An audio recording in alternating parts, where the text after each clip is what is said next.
और वहीं लद्दाख में जारी विरोध प्रदर्शनों के बीच पर्यावरण कार्यकर्ता और सामाजिक कार्यों से जुड़े सोनम वांगचुक पर अब गंभीर वित्तीय अनियमितताओं के आरोप लग रहे हैं। सरकारी सूत्रों ने दावा किया है कि उनकी एनजीओ और निजी संस्थानों में कई गड़बड़ियां पाई गई हैं। आरोप है कि वांगचुक ने जन आंदोलन की आड़ में न केवल कानून का उल्लंघन किया बल्कि विदेशी फंडिंग और निजी लाभ के लिए पैसों का गलत इस्तेमाल भी किया है, जिसे लेकर अब सोनम वांगचुक की मुश्किलें बढ़ सकती हैं। तो सोनम वांगचुक की मुश्किलें बढ़ सकती है, ये बड़ी खबर।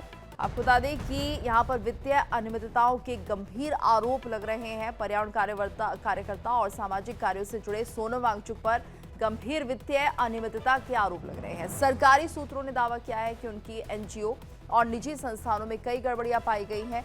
तो आरोप है कि वांगचुक ने जन आंदोलन की आड़ में न केवल कानून का उल्लंघन किया बल्कि विदेशी फंडिंग और निजी लाभ के लिए पैसों का गलत इस्तेमाल भी किया है, जिसे लेकर अब सोनम वांगचुक की मुश्किलें बढ़ सकती हैं। तो सीधे तौर पर यहां पर एनजीओ पर विदेशी फंडिंग का आरोप लगा है। अब वांगचुक की संस्था को विदेशों से फंडिंग मिली है और उस पैसे का इस्तेमाल गलत तरीके से किया गया। लद्दाख में हिंसा फैलाने की कोशिश की गई और कई अनियमितताएं हैं जिनको लेकर अब कार्रवाई की जा रही है। तो ये देखिए, पर्यावरण कार्यकर्ता और सामाजिक कार्य से जुड़े हुए सोनम वांगचुक पर अब गंभीर वित्तीय अनियमितताओं के आरोप भी लग रहे हैं, क्योंकि सूत्रों ने दावा किया है कि उनकी एनजीओ और निजी संस्थानों में कई गड़बड़ियां पाई गई है। आरोप है कि वांगचुक ने जन आंदोलन की आड़ में न केवल कानून का उल्लंघन किया है बल्कि विदेशी फंडिंग और निजी लाभ के लिए पैसों का गलत इस्तेमाल भी किया है, जिसे लेकर अब सोनम वांगचुक की मुश्किलें बढ़ सकती हैं। और ज्यादा जानकारी के लिए बात करेंगे संवाददाता रमन सैनी से। रमन, देखिए, सोनम वांगचुक की मुश्किलें बढ़ सकती है और जिस तरह से हमने देखा लेह में हिंसा भड़की और सीधे तौर पर यहां पर कुछ बाहरी लोगों का नाम भी सामने आ रहा था।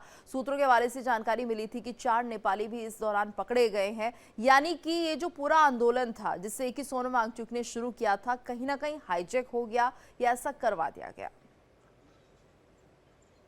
देखिए, निश्चित रूप में 24 तारीख को जिस तरीके से लेह लद्दाख के अंदर आगजनी हुई, तोड़फोड़ हुई और बहुत बड़ा अनरेस्ट जो है वो पैदा हो गया। लद्दाख हालांकि इस चीज के लिए जाना नहीं जाता, लद्दाख बहुत शांति प्रिय इलाका है और वहां पर जिस तरीके से अनरेस्ट पैदा करने की कोशिश की गई, उसकी सारी की सारी शक की सुई जो है वो सोनम वांगचुक, जो एक सामाजिक कार्यकर्ता है, एनवायरमेंटलिस्ट भी है, पिछले काफी लंबे समय से वो लगातार धरना प्रदर्शन और भूख हड़ताल के जरिए से अपनी मांगों को सामने रखते हुए नजर आ रहे थे। लेकिन अब जिस तरीके से उनके कुछ ऑडियो क्लिप्स जो हैं वो सोशल मीडिया पे जो वायरल हुए हैं, उसके बाद कहीं ना कहीं हालात जो हैं वो 24 तारीख को हमने देखा कि लेह के अंदर किस तरीके से बिगड़ गए थे, जिसमें उन्होंने कई गाड़ियों में आगजनी की, पथराव किया गया, बीजेपी के ऑफिस में तोड़फोड़ किया गया। तो अब लगातार जो है जांच की जा रही है कि आखिरकार इसके पीछे कोई बड़ी साजिश जो है वो रची गई थी, किस तरीके से लद्दाख को दहलाने की कोशिश नेपाल के तर्ज पर की गई थी। और जो खुलासे हुए हैं उसमें आप ये समझिए कि नेपाल का भी लिंक जो है उसमें निकलकर सामने आ रहा है, क्योंकि करीबन 8 से 9 ऐसे नेपाली युवक थे जो उस समय जब ये पथराव किया जा रहा था, अनरेस्ट हो रहा था, जब लगातार विरोध प्रदर्शन हो रहा था, तो उस भीड़ के अंदर शामिल थे और जिनमें से 3 नेपाली नागरिक जो हैं वो घायल हुए हैं, जिनको अस्पताल में भर्ती कराया गया है। 4 के करीब में नेपाली नागरिकों को लद्दाख पुलिस की तरफ से गिरफ्तार किया गया है और अब सोनम वांगचुक के ऊपर शिकंजा कसा जा रहा है, क्योंकि जो उनकी एनजीओ है, कई 2 से 3 एनजीओ वो चला रहे हैं जिनके ऊपर फॉरेन यानी कि विदेश से फंडिंग लेने का आरोप है और उसमें किसी भी तरीके की कानूनी प्रक्रिया जो होती है उसका उल्लंघन करते हुए वो पाए गए हैं, जिसको लेकर अब उनका एफसीआरए जो है वो कैंसिल कर दिया गया है, रद्द कर दिया गया है और जांच बिठाई गई है। एक तरफ सीबीआई की जांच तो उनके ऊपर पहले से ही इस जो जो जो जो गड़बड़ी उनके फंड्स में चल रही थी उसको लेकर सीबीआई जांच कर ही रही थी, लेकिन अब ईडी की जांच भी जो है वो पैरेलल रूप पर चलाई जा सकेगी, क्योंकि लगातार अगर हम देखें तो सोनम वांगचुक एक ऐसे शख्स हैं जो लद्दाख के अंदर रहते हुए, लेह के अंदर रहते हुए कहीं ना कहीं उनके तार जो हैं कुछ ऐसे भी इंटरनेशनल एजेंसीज के साथ मिले हुए हैं, क्योंकि जब वो पाकिस्तान इस फरवरी के महीने में, इसी साल फरवरी के महीने में पाकिस्तान गए थे, इस्लामाबाद में ब्रीथ पाकिस्तान के नाम से एक वहां पर एनवायरमेंटल प्रोग्राम था जिसमें वो शिरकत करने के लिए गए थे। वहां से जब वापस आए तो उनकी जो हरकतें थी, वो जो उनकी गतिविधियां थी वो कहीं ना कहीं संदेहास्पद थी। इसी तरीके से हम देखें तो बांग्लादेश के जो प्राइम मिनिस्टर मौजूदा है उनके साथ कई फोटो उनकी वायरल हो रही है और साथ साथ में जब ये विरोध प्रदर्शन हो रहा था तो कांग्रेस के भी काउंसलर जो है, जो अमित मालिया की तरफ से फोटो भी, बाकायदा वीडियो भी जो है वो रिलीज किया गया, उसमें दिखाया जा रहा है कि किस तरीके से कांग्रेस के जो काउंसलर हैं वो लगातार लगातार भारतीय जनता पार्टी के दफ्तर पर हमला करते हुए और लोगों को उकसाते हुए बोल रहे हैं। तो अब ये जो पूरा अनरेस्ट हुआ है लद्दाख में, हालांकि अगर पिछले 2 दिनों की बात जी। करें तो 2 दिनों से कर्फ्यू वहां पर इम्पोज किया गया है। जितने भी इंटरनेट सर्विसेज थी उनको पूरी तरीके से ठप कर दिया गया है। उसको लेकर थोड़ी सी शांति जरूर बनी हुई है, बिल्कुल लेकिन अभी रमन, और सबसे बड़ी यहाँ पर ये चिंता यह है कि जो देखिए 4 लद्दाखी लोगों की जो जी। जान गई। यहाँ पर ये देखिए बड़ी बात ये भी है कि जिस तरह से इसमें कांग्रेस सोनम वांगचुक का नाम जैसे सामने आ रहा है और इनकी पाकिस्तान की यात्रा भी अब चर्चा में बनी हुई है। यहाँ पर कुछ दिन पहले हमने देखा था राहुल गांधी ने एक बात की थी कि जेंजीज जैसा नेपाल में हुआ है, जिक्र उन्होंने किया था। तो क्या ऐसा लग रहा है कि जो उन्होंने कहा था वो लद्दाख में, वो लेह में सच हो गया है? देखिए, निश्चित रूप में जिस तरीके से अमित मालिया ने जो फोटो रिलीज किए हैं कि जिस वक्त ये प्रदर्शन हो रहा था, बीजेपी के ऑफिस पर हमला बोला जा रहा था, तो उसमें कांग्रेस के वहां के जो लोकल काउंसलर हैं वो उसमें शामिल थे। हालांकि वो पूर्व काउंसलर हैं, उनकी तस्वीर साफ तौर पर देखी जा सकती है। और सोनम वांगचुक के भी जो पुराने वीडियो अगर आप देखेंगे तो वो उसमें कहीं ना कहीं प्रोटेस्ट करने की बात कर रहे हैं, अपनी आवाज को बुलंद करने की बात कर रहे हैं, यानी कि लोगों को भड़काने की कोशिश जो है वो सोनम वांगचुक की तरफ से की जा रही है। दूसरी तरफ से जब कोई इतने बड़े राष्ट्र स्तर का नेता जैसे राहुल गांधी हैं, अगर ये कोई बयान देते हैं कि नेपाल में जैसे जेनजी ने किया तो जब भारत में भी लोकतंत्र जो है वो भारत के जेनजी ही बचाएंगे, तो कहीं ना कहीं जो प्रदर्शनकारी हैं, जो लोग कहीं ना कहीं किसी चीज को लेकर सरकार से नाराज हैं, उनको और ज्यादा बल मिलता है। अब डायरेक्ट राहुल गांधी का इसमें कोई लिंक है या नहीं है ये तो अभी जांच का विषय होगा, लेकिन निश्चित रूप में काउंसलर जो कांग्रेस के थे उनका हाथ जरूर इसमें देखा गया था। और लगातार उस बात की भी जांच जो है वो की जा रही है कि किस तरीके से लद्दाख को जो है वो पूरी तरीके से अनरेस्ट किया गया। अब सबसे बड़ी चुनौती जो है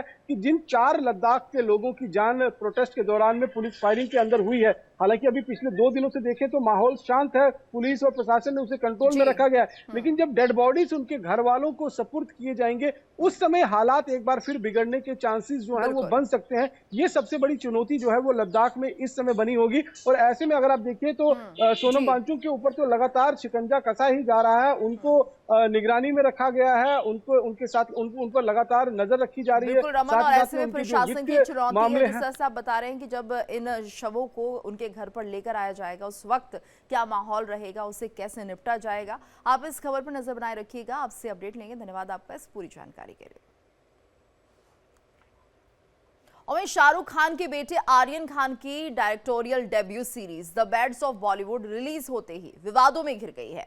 गुरुवार को स्ट्रीम हुई इस सीरीज के पहले एपिसोड का एक सीन सोशल मीडिया पर तेजी से वायरल हो गया, जिसकी वजह से पूर्व नारकोटिक्स कंट्रोल ब्यूरो अधिकारी समीर वानखेड़े ने कहा और ऐतराज भी जताया है कि इस सीन को लेकर समीर वानखेड़े दिल्ली हाई कोर्ट में मानहानि का केस दायर कर चुके हैं। उन्होंने रेड चिलीज एंटरटेनमेंट के खिलाफ मानहानि का केस कर दिया है। तो वानखेड़े का आरोप है कि इस सीरीज ने उन्हें जानबूझकर बदनाम करने की कोशिश की है। उन्होंने 2 करोड़ रुपए का हर्जाना मांगा है और कहा है कि ये रकम टाटा मेमोरियल कैंसर अस्पताल को दान कर दी जाएगी। इससे पहले साल 2021 में शाहरुख खान को क्रूज शिप पर ड्रग्स मामले में गिरफ्तारी के बाद अब एक बार फिर दोनों का सामना हुआ है। एक बार फिर समीर वानखेड़े ने शाहरुख पर मानहानि का केस दर्ज, शाहरुख खान के बेटे पर यह मानहानि का केस दर्ज कराया है। तो देखिए लगातार इस फिल्म को लेकर अब चर्चा बनी हुई है और ऐसे में शाहरुख खान की कंपनी के खिलाफ एक्शन तेज होता हुआ दिखाई दे रहा है।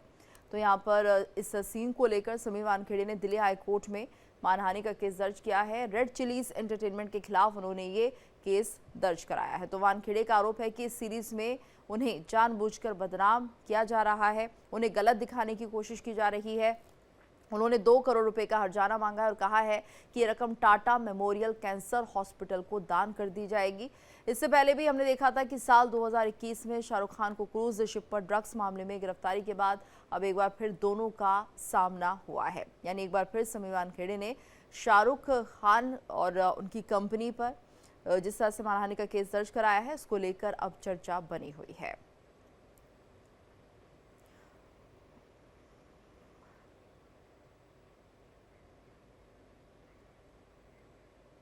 और इस वक्त मेरी सहयोगी किरण जुड़ गई हैं न्यूज रूम से। किरण, इस मामले को लेकर फिलहाल क्या कुछ अपडेट सामने आया है?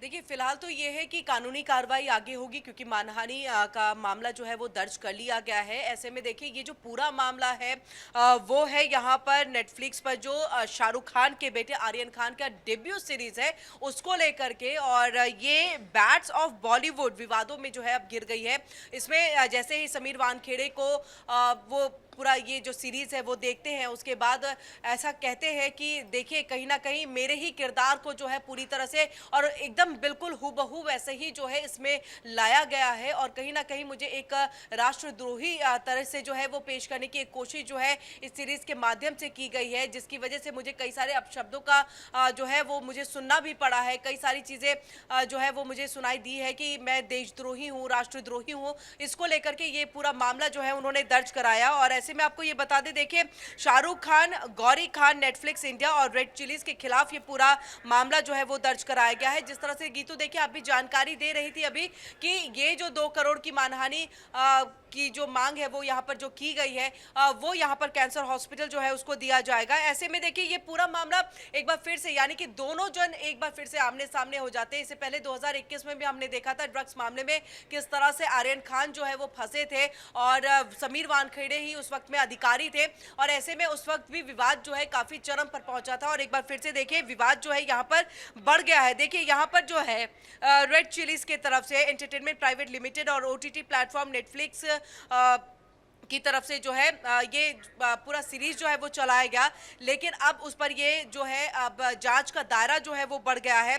ऐसे में देखिए, वानखेड़े के जो वकील है जतिन पराशर, उनका ये कहना है कि आर्यन खान ने अपनी इस सीरीज में बिल्कुल वानखेड़े जैसे अधिकारी को ही यहाँ पर दिखाया, उनके कैरेक्टर का असैसिनेशन जो है वो किया गया है, और इसके चलते उन्हें काफी सारे अपशब्दों को जो है वो सुनना पड़ा है, उनको भ्रष्ट जो है वो बताया गया। ऐसे में देखिए, आर्यन के शो के उस हिस्से को डिलीट किया जाए, ये भी मांग जो है यहाँ पर की जा रही है। अब देखिए कि सब ये सोच रहे होंगे कि आखिरकार उस सीरीज के अंदर में वो सीन कौन सा था जिस पर आपत्ति जो है समीर वानखेड़े ने जताई है। तो देखिए, एक सीन जिसमें एक किरदार जो है वो सत्यमेव जयते कहता है, उसके बाद दूसरा जो किरदार होता है वो वहां पर एक मिडिल फिंगर दिखाता है और अश्लील एक हरकत करता है।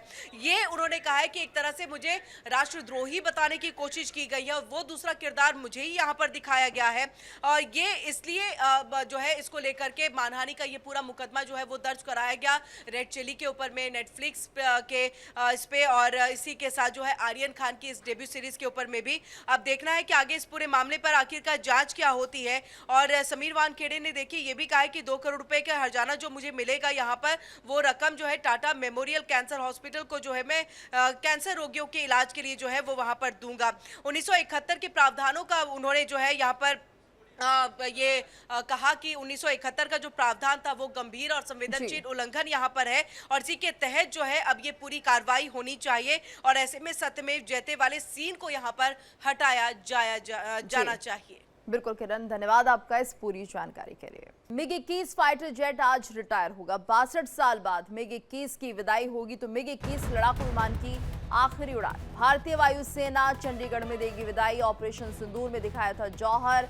भारतीय वायुसेना की रीढ़ कहा जाने वाला मिग 21 एयरक्राफ्ट आज अपनी आखिरी उड़ान भरेगा।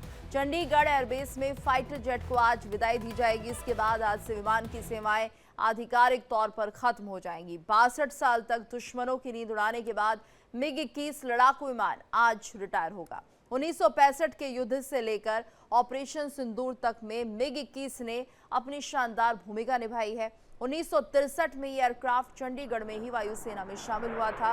Air chief marshal AP Singh 23 squadron के 6 जेट के साथ मिग 21 बाइसन विमान की अंतिम उड़ान भरेंगे। तो पायलट्स में स्क्वाड्रन लीडर प्रिया शर्मा भी रहेंगी, जो मिग 21 उड़ाने वाली आखिरी महिला पायलट बनकर इतिहास रचेंगी। मिग 21 के रिटायरमेंट समारोह में रक्षा मंत्री राजनाथ सिंह, तीनों सेनाओं के प्रमुख समेत रक्षा मंत्रालय के कई अधिकारी शामिल रहेंगे। जगुआर और तेजस फाइटर जेट भी इसमें हिस्सा लेंगे। तो ऑपरेशन सिंदूर में भी जौहर दिखाया था मिग 21 ने। मिग 21 लड़ाकू विमान की आखिरी उड़ान मानी जा रही है और फिर उसकी विदाई होनी तय है। आधिकारिक तौर पर अब इस फाइटर जेट का इस्तेमाल नहीं किया जाएगा और 62 साल बाद अब ये अपनी आखिरी उड़ान भरेगा।